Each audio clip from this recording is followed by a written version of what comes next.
यह कहानी हिमाचल के एक काल्पनिक और निर्जन गांव पोशिणी की है, जहां की धुंध में छिपे रहस्य इंसानी समझ से परे हैं। पोशिणी का मायावी शिकारी, एक खौफनाक दास्तान। हिमाचल की वादियों में बसा पोशिणी गांव देखने में जितना शांत था, उसकी रातों में उतना ही सन्नाटा और डर पसरा रहता था। यहाँ के बुजुर्गों का कहना था कि जब भी चांद आधा कटा होता है और हवाओं में जंगली फूलों की महक घुलने लगती है, तो छलावा बाहर आता है।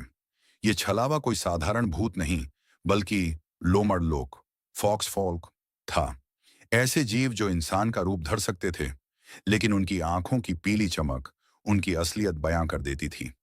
नील का आगमन। शहर से आया नील एक वाइल्ड लाइफ फोटोग्राफर था। वह इन लोक कथाओं को अंधविश्वास मानता था। उसका मानना था कि प्रकृति में हर चीज का एक वैज्ञानिक तर्क होता है।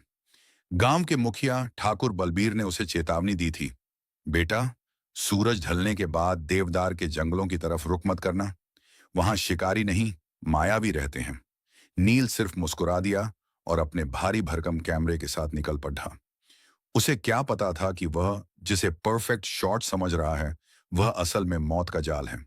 वो रहस्यमयी मुलाकात रात के करीब 10 बज रहे थे। जंगल में कोहरा इतना घना था कि टॉर्च की रोशनी भी हार मान रही थी। अचानक नील को झाड़ियों के पीछे किसी के रोने की आवाज सुनाई दी।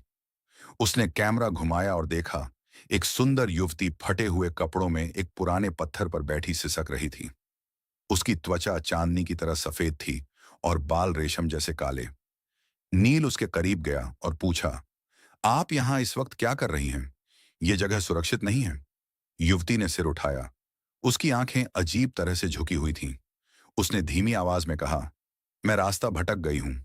क्या तुम मुझे मेरे घर तक छोड़ आज दोगे? वो बस उस पहाड़ी के पीछे है। नील ने बिना सोचे समझे हामी भर दी। जैसे जैसे वे जंगल के गहरे हिस्सों में जाने लगे, नील को एक अजीब सी गंध आने लगी। सड़े हुए मांस और गीली मिट्टी की मिली जुली गंध।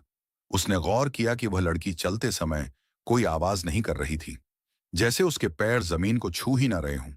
भयानक खुलासा। अचानक नील की नजर नीचे जमीन पर पड़ी। चांद की हल्की रोशनी में उसने देखा कि उस युवती की परछाई इंसान जैसी नहीं थी।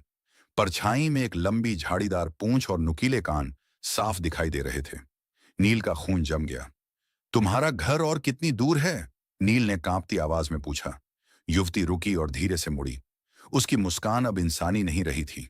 उसके होंठ कान तक फैल गए थे और दांत आरी की तरह नुकीले हो चुके थे। घर तो हम पहुंच गए, नील, लेकिन यह मेरा घर है, तुम्हारा नहीं। देखते ही देखते उसकी हड्डियों के टूटने और जुड़ने की डरावनी आवाजें आने लगीं।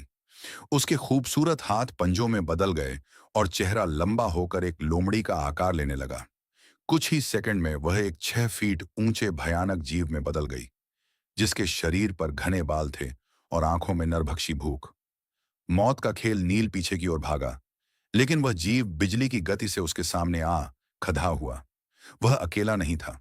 अंधेरे से वैसी ही दर्जनों पीली आंखें चमकने लगीं। वे लोमड़ लोक के अन्य सदस्य थे। वे फुसफुसा रहे थे, लेकिन उनकी आवाज में इंसानी शब्द घुले हुए थे। शहर का मांस ताजा है, मीठा है। नील ने अपनी जेब से एक छोटा सा लाइटर निकाला और पास की सूखी घास में आग लगा दी। लोमड़ियों को आग से नफरत होती है। उस पल के लिए वे पीछे हटे और नील ने बेतहाशा दौड़ लगा दी।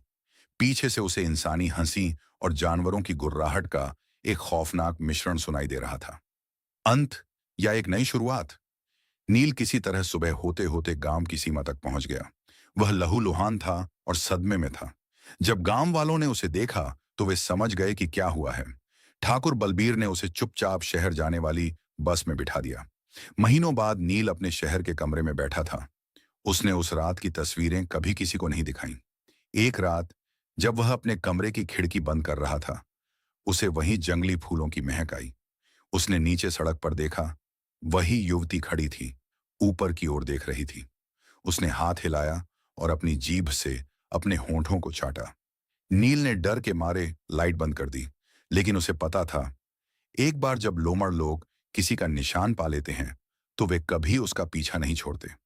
कहानी की सीख, हर वह चीज जो खूबसूरत दिखती है, जरूरी नहीं कि वह मासूम हो। कभी कभी प्रकृति के रहस्यों को अनसुलझा छोड़ देना ही बेहतर होता है।